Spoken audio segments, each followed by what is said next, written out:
For this week's First Chapter Friday, I'm going to be reading The Pumpkin Princess and the Forever Knight by Steven Banbury. This is Banbury's first book from what I understand, and it happened to land itself on the Mark Twain nominee list, so kudos to him. I'm excited because this book takes place during Halloween, and I've been dying for a great fall book like that for kids. So without further delay, here is The Pumpkin Princess and the Forever Knight by Steven Banbury. Chapter 1. An Escape Most Daring. She ran. As fast as she could move her legs, she ran. A sparse forest loomed before her, its dark trees wrapped in moonlit mists. If she could just make the tree line. Behind her she could hear barks and men shouting. The faint glow from their flashlights was getting brighter, telling her they were closing in. She knew they would eventually catch her. They always did, after all. This was by no means her first escaped attempt from the orphanage, and judging from the sounds of nearing dogs, it unfortunately wouldn't be her last either. Clearing the tree line, she mentally checked off part 4A of her 6-part escape plan.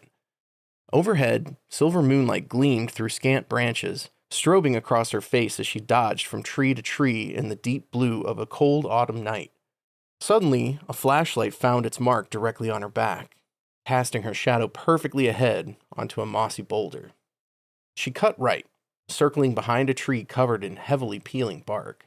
Catching sight of a dew-soaked trench, she jumped down, sliding wetly to the bottom.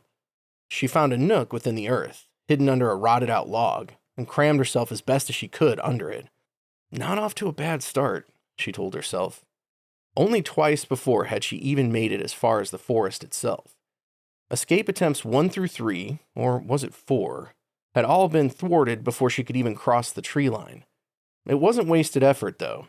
Those attempts taught her that she would need to delay the adults if she ever wanted to stand a chance at getting away. She had hoped if she could just make it to the forest before they did, then she could use her size and nimbleness to evade capture. And when she finally did make it to the shelter of the trees, 2 failed escapes ago, that plan had worked, for a brief and hope-filled moment. But it was the ever-keen guard dogs, Watcher and Curfew, that caught her in the end. The first chase through the woods, they sniffed her out under a log, not too dissimilar from the one she currently hid under. The second, they caught her on the run, tackling and pinning her to the ground. Not this time. This time she had a surprise for him. Pressing her back against the log's decaying bark, she squeezed herself as best as she could underneath it, trying to make herself invisible to anyone above. Hunched over, her long black hair hung to either side of her face, the tips swimming in a puddle that reflected her hazel eyes back at her. Mud now fully covered her thin pajamas, clinging to her tall and lanky frame and causing her to shiver. Overhead, chunks of wet dirt tumbled down the side of the embankment, followed by a cone of yellow light that surged inches from her nose. She forced herself as far into the moldy bark as she could, scrunching her nose against the musty smell. And that's when she heard it. The unmistakable sound of a hound sniffing. Time to test the next part of her plan. She knew that if this escape were to be any different from the last, then she would no doubt have to solve for the dogs in some form or fashion, which is why she had concocted a strategy to deal with them. From one of her pajama pockets, she pulled out a rolled-up pair of particularly nasty, ridiculously smelly, well-worn socks. It had been part 1C of her plan and had required her, to the dismay of many, to wear the same socks for months on end, the process of which was not a pleasant one, as the smell had begun to get so bad that the orphanage's headmistress started making her shower twice daily. From her other pocket she withdrew a small 2-pronged slingshot that she had swiped off a younger boy when he wasn't paying attention. With as little movement as possible, she nudged the hair from her face and carefully loaded the balled-up socks into the slingshot. Then, making sure to stay hidden, she drew back on the sling as far as her cramped arms would allow, aiming it out of the ditch and back in the direction she had come. With a twang that made her hold her breath in fear of being heard, the socks launched into the darkness and away from her hiding place. There was a sudden bark, and the quick cracking of a leash pulled taut as either Watcher or Curfew took the bait and went after her especially fragrant socks. With bated breath, she waited until she could hardly make out the sound of them running through the fallen leaves strewn about the forest floor. Then, as fast as she could, she leaped from under the log and picked up her flight away from the orphanage. The trees seemed to multiply as she made her way deeper into the forest. blocking path after path and forcing her in their own devious directions. Encouraged by making it farther than she ever had before, she pushed on, till her nose was red and her fingers numb from the cold. It was then that she had began to wish her intricate plan included a jacket, for the evening chill was piercing through her mud-damp pajamas with minimal effort. Suddenly, a deep bark cut through the October night from somewhere to her right, and to her left another bark answered, both far too close for comfort. Apparently, her sock ploy wasn't the lengthy distraction she had hoped it would be. Desperate for anything else she could throw that might smell like her, she kicked off her slippers and tossed them in random directions, hoping that maybe, just maybe, that might draw the dog's attention and slow them down. With no tricks left up her sleeves, or in her pockets, she ran for it. The forest closed in all around her as if it too was in pursuit, making it harder and harder for her to move. Thorns of grasping bushes latched onto her clothes as she pushed, clawed, and struggled forward. Broken sticks nipped at her bare feet, and an ever-increasing chill deepened until her breath was forming around her like the exhaust of a steam engine. She came upon a wall of bramble and fought it with all her might to force her way through. Still, the forest pushed back, and she found she couldn't go any farther. Desperately, she turned to run in another direction, but her foot caught on a vine, and she tripped and fell heavily forward. Here, only the merest trace of moonlight was able to penetrate the black canopy above, shining a lonely ray of light onto the leaf-covered ground. Darkness closed in from everywhere else, surrounding her and trapping her for the dogs. She lifted herself onto her knees, defeated. So much for this attempt, she thought. Time to start planning the next.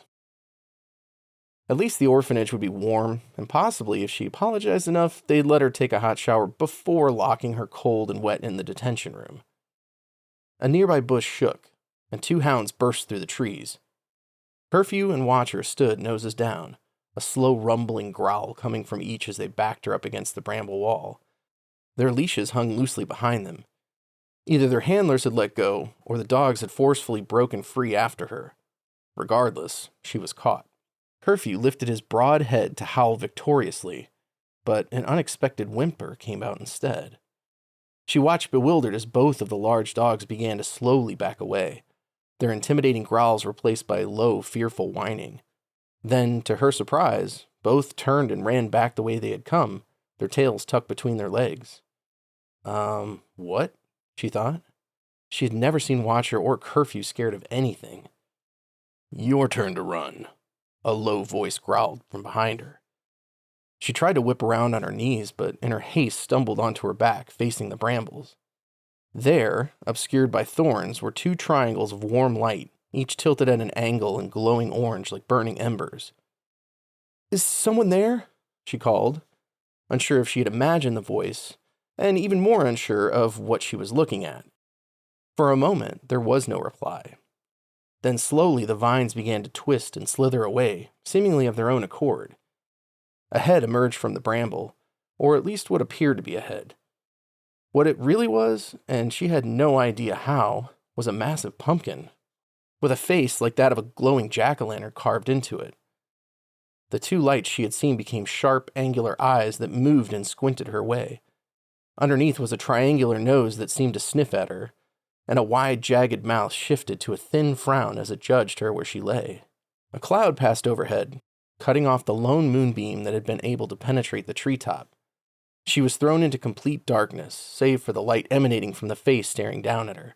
She found herself speechless, trying and failing to make sense of what she was seeing.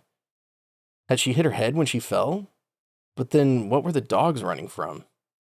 You have seen me, the face rumbled. Now would you wish to run? Where anyone else would have felt fear, she did not. Instead, she glanced back over her shoulder the way she had come. The only way to run was back toward the orphanage. She stammered, thinking there was no way she was going back if she didn't have to. Is there a second option? Ugh. The being grunted, and one of his eyes grew wide in curiosity. Who are you? He asked, with a voice like deep roots inching through soil. The hollow nose sniffed again, flickering in its own light as it did. Your kind have always feared me. Why do I not smell that on you? I'm just an orphan, she answered cautiously, and you don't smell fear because I'm not scared. Also, well, because fear isn't really a smell. Should I be, though? Scared, I mean?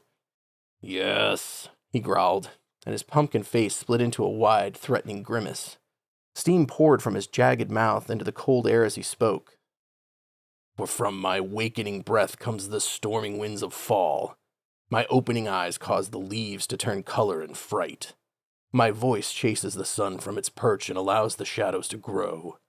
I am the bump in the night, the monster under your bed, the trick in the darkness, and the treat of it all. For I am the Pumpkin King.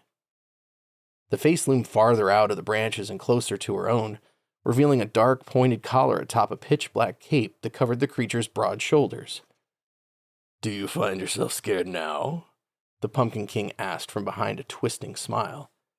She studied the otherworldly face, wondering how any of this could be even remotely possible. Yet, so far, he hadn't given her any reason to feel in danger, and until he did, nope, still not scared, sorry, she answered. The smile disappeared from his face. If he was hoping to frighten, he chose the wrong person, she thought. Fear was something she no longer let herself feel. She had buried that particular emotion away years ago. When she had first arrived at the orphanage, and through most of her childhood there, she had suffered from terrorizing nightmares brought on by an almost constant state of being scared. Eventually, she bottled all that up, locking that fear in a little box and hiding it somewhere deep within. Ever since, she decided things could only scare you if you let them, and had trained herself to never, ever let them. She would not be scared again. Not of the nightmares, not of chasing dogs, and surely not of a large talking pumpkin. Besides, I'm pretty sure you don't make fall happen, she added simply. The rotation of the planet causes seasons, and not your breath. He tilted his massive head to the side, and if a pumpkin could look intrigued, he did. What is your name, orphan? He asked, his tone far less menacing than before, and much more, well, mainly less menacing. I don't have one, she lied. She never liked the name the orphanage gave her. It was of a life that wasn't hers. He grumbled, considering her with eyes that cast a warm amber glow over her head. She met his penetrating gaze with a curiousness of her own, and for a moment, not a sound could be heard within the forest, save for the rustle of leaves in the wind. Finally, he gave a small nod, as if he had come to the end of some unspoken decision. Do you know what tonight is? He asked. She knew what night it was well. In fact, it had been an integral part of her escape plan. It's Halloween, she answered. Yes, All Hallows' Eve, he said. Thus I shall call you Eve. She pondered this, wondering why he felt the need to call her anything.